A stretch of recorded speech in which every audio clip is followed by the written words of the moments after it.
way. Just come to reminisce about some things this morning. Uh, I pray peace upon y'all families and on your little ones who is incarcerated, men, women, and juveniles. Uh, I can't help but think about the juveniles that's incarcerated because there are some juveniles who uh, are doing a lot of time that's been convicted as adults and has to do a certain amount of time as a juvenile and then uh, go on to prison. And that has to be uh, uh, a mindset of a person who has to get themselves ready as a man from being a child in a juvenile place and having to go to a prison, a real prison of men. And we think about those kids, right? We think about those kids because some of you all has kids that's in them positions. So this video is to enlighten people on how to conduct themselves while being in prison because you don't have to go to prison and be a club. You don't have to go to prison and and enjoying games. You don't have to go to prison and find yourselves on close custody or anything in that nature. And what I mean about how to make it in prison is that one of the main things is to mind your own business, and I say that a lot, but it's minding your own business, worrying about yourself, not nobody else. And because what going on towards someone else is their problem, you can't make it your problem because a lot of guys and women in these institutions they bring on drama up on themselves. They bring it up on themselves, and when they do that, right, it affects them. But if you try to indulge yourself into what's going on with them, then you are placing yourself in a cluck situation where it can harm you. Because if you get a major case, right, you get a major case. A major case can send you to medium custody. It can send you to close custody. And if you say you want to go home, right? You say you want to go home. All you want to do is your time. So why indulge in things that can cause you to lose your class and good time? And you don't want to do that. You truly don't want to do that because doing time takes a lot out of a person.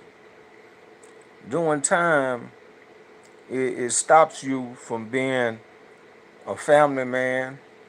It stops you from being a, a business orientated man in society.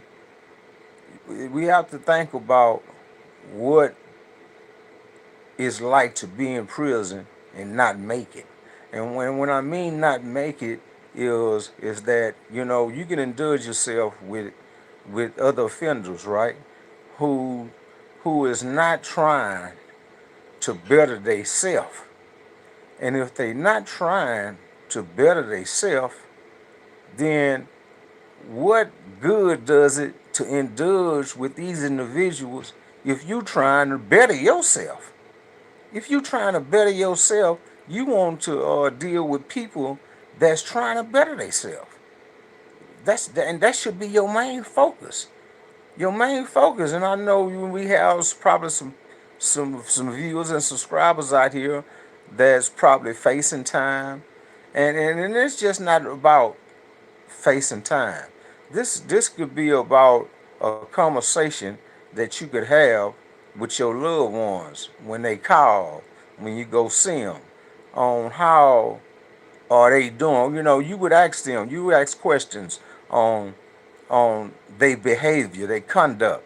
What are you doing in there to better yourself? Because you knew how they were when they went in, right? You knew they condition, you knew they standard, and so you would want to question them about what are you doing to better your situation, to better yourself, and to better your way of life once you are free. Because once you are free, right, we should want to get out and stay out. And that says a lot. That's not easy said and done because I'm a ex offender and been to prison 3 times. So it's not easy said and done because we have to truly uh, get out and mean that we want to stay out. But to make it inside the walls, inside a prison, you have to indulge in what they have and what they offering you as an inmate. College, GEDs, vocational trades, workshops. It's so much that they have. They have, religious study classes. They have religious classes where you can reach your minister's license. And if you is in that nature of wanting to be a minister, it's so much that they have to offer. And then, so if I'm doing years, right? If I'm doing years, then in that process, in that process of taking these courses, it's so much to look forward to at the end of your time. It's so much to look forward to, and then you will appreciate, you will truly appreciate what you have accomplished. See, if you ain't never accomplished nothing in your life, then you don't know what it's like. But when you start accomplishing things, and even inside of prison, you see a difference and you start feeling different. You want to do more. You want to get into more activities. See, because there's a standard of people that's inside of prison don't care how they live. They don't care how they live. They don't care who they get in trouble.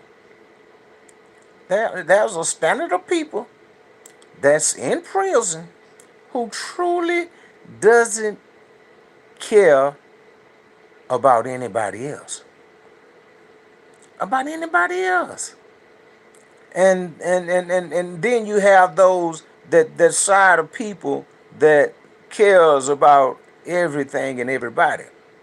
And when they go out their way to help others, even those who don't care or give a damn, they use those who are trying to help them. They use them. And it's bad because why would you hurt someone that's trying to help you? That's trying to help you. I remember a situation when doing time. And like I say, I've always been a passionate type of guy, but I could get violent. But my violent self, I didn't just act out on a daily basis because I knew I can get violent. No, I paid attention to my behavior. I remember I got locked up in 90, and in 91, I was on East Ham, and I was surrounded with all types of characters of men. And that was East Ham at that time was a real dangerous unit, and you had to truly, truly mind your business in there at that time, because a lot of guys, you had Mexican Mafia, you had, you didn't have Crips and Bloods, you had Mandingo Wars, you had some another game, and Knives was played. Knives was played in the act when it came to violence. And you have some guys that was violent in society but couldn't be violent in prison because it was too close.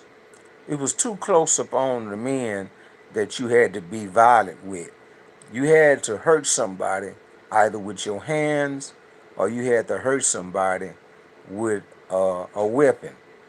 But when I seen myself going down a road that could have hurted me, right? Because I had 45 aggravated years, and I had 11 years to come up on that 45, and so I had made it to medium custody and was on my way to close custody, and I remember a guy, he was out of Fifth Ward down here in Houston, name was Cole, old school guy, and Cole was in the county jail with me at the time that I was given the 45, and he knew how wild I was inside the county.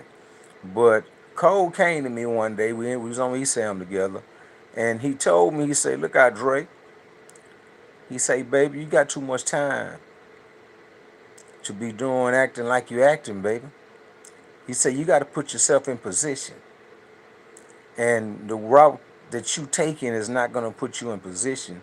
It's going to hurt you more so than anything because you have a lot of time to do.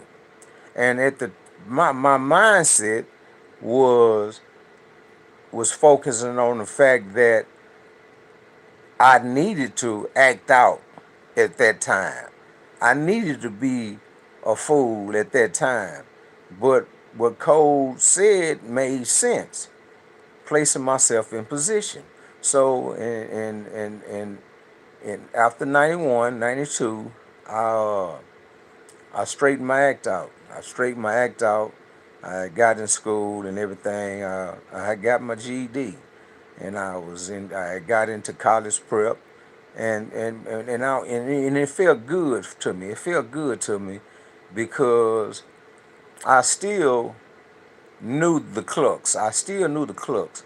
I still knew those who indulged in the punk game. I knew those who indulged in the wine game, in the country band game. I knew all those who was living the penitentiary life, the prison life, and wasn't willing to accept what prison was giving them on the other side of life. And that was an opportunity to gain an education. Because, you see, if you didn't have one, like I didn't have an education when I come, and I was 25, and I needed that. I needed that, so it was so much that I accomplished while doing that time in prison that, I felt so good. I felt so good. And when I seen somebody that was just like me, right, was living just like me, and then stopped and started doing other things to better themselves, I was so happy for them. I was so happy for them, and we had got so caught up. I remember the class that I was in, everybody got their GED.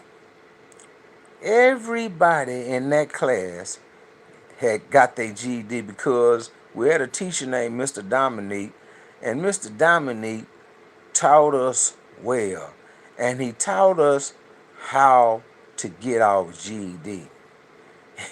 He taught us how to get our GED, and we used to be in groups, right? We used to be in groups, and we would study. We would truly study because we really wanted that GED. So they used to have like EA tests. And when you take an EA test, it gets you where you qualify to take the GED test. So and once we was getting it, excuse me. excuse me, once we achieve the the numbers, the EA score that we needed, hey man, we went at them GEDs. Boy, we had went to a graduation. I'll never forget. We went to the WIN unit. What was the WIN unit? No, it was Excel. And and you had, it was so beautiful. It was a beautiful thing because we accomplished something. We accomplished something that we had never have done at that time. And I was so thankful. I was so thankful for what took place in my life at that time. So but a change took place while doing time in prison. My mindset, my mindset of how I was dealing with people. So I started dealing with people accordingly, how they came, and I started dealing myself accordingly towards people to be accepted because I uh, I demanded respect, right? I demanded respect. I gave respect, and to everybody, and I still lived my life to keep me out of danger in prison. I didn't put myself in a situation where I could have gotten stabbed. I had when I was, you know, living that prison street life. I was placing myself in some wrecks, as we call it, wrecks, and but change took place. Change took place. We have to, when we go inside these prisons and we're doing time, you don't have to be bad. You don't have to be bad. See, in prison, in Texas prisons, everybody bad. Everybody bad. But ain't nobody fighting. You don't have to go in there to prove yourself to be bad. You don't have to go in there to prove that you can be bad. Because it's a proven fact that you can be bad. It's a proven fact that you can get ignorant. But why step on the level of people who are getting set-offs after set-offs after set-offs because of their behavior? See, you want to be a part of the people that's going home, because there's a percentage of people that's going home. See, if you're on a facility and they got a high parole rate, then you want to keep yourself in that position to make parole.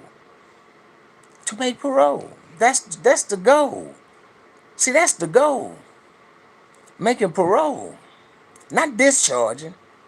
Not discharging your sentence. Making parole. See, because if you if you can accomplish of making parole, you're doing something. You've done something. That's right. In your life, people are literally giving the state all their lives. All their lives. On a humbug, don't even have to. But they are. Because they don't know nothing. They can't read, they can't write, and don't want to learn. They get in them class and they get embarrassed. They feel embarrassed instead of feeling like the person that you are, who's in their need of something new in their life. Something that would make them feel better as a person. Because time don't stop just because you get locked up. Time continues to go on. And before you know it, you'll be incarcerated for 20 years. And all you had to do is 5.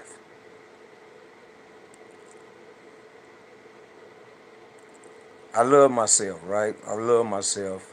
And there was a time when I could say that I didn't care about myself. I didn't care about what took place in my life. See, the man that I am now could never place himself into that. So I have to better myself even out here on parole. Even on parole, because being on parole can also send me back to prison if I'm not acting right, if I'm not doing right. But to make it in prison, you have to pay attention. Pay attention of the life that you need to live and not the life that you would choose of someone else's. Because choosing someone else's way of thinking, someone else's way of living, can hurt you inside of prison. Because their way of thinking might not be right. Their way of acting might not be right. See, major cases mean something in prison. They mean that they're going to keep you out of the position of making parole, because they're going to take your class and they're going to take your good time. And if you're not at the level of making parole at the time that you come up, then you're not going to make it. But if you keep yourself away from major cases, you keep your good time, you keep your class, or what you was when you came into prison, you're going to get out. You're going to make it. Thinking only about what you need to do in order to get yourself together. So many people relying on you to get out, relying on you to be who you proclaim to be when you write them, when you talk to them. If we go into prison, if we go to prison, let's make it out. Let's make it in prison. Let's not hurt ourselves. This is Andre Wade with Just Releasing. Ain't no telling what I might come back with next. So when you tell somebody about Just Release, tell me that like button. Tell me that like button. Because ain't no telling what I might come back with next.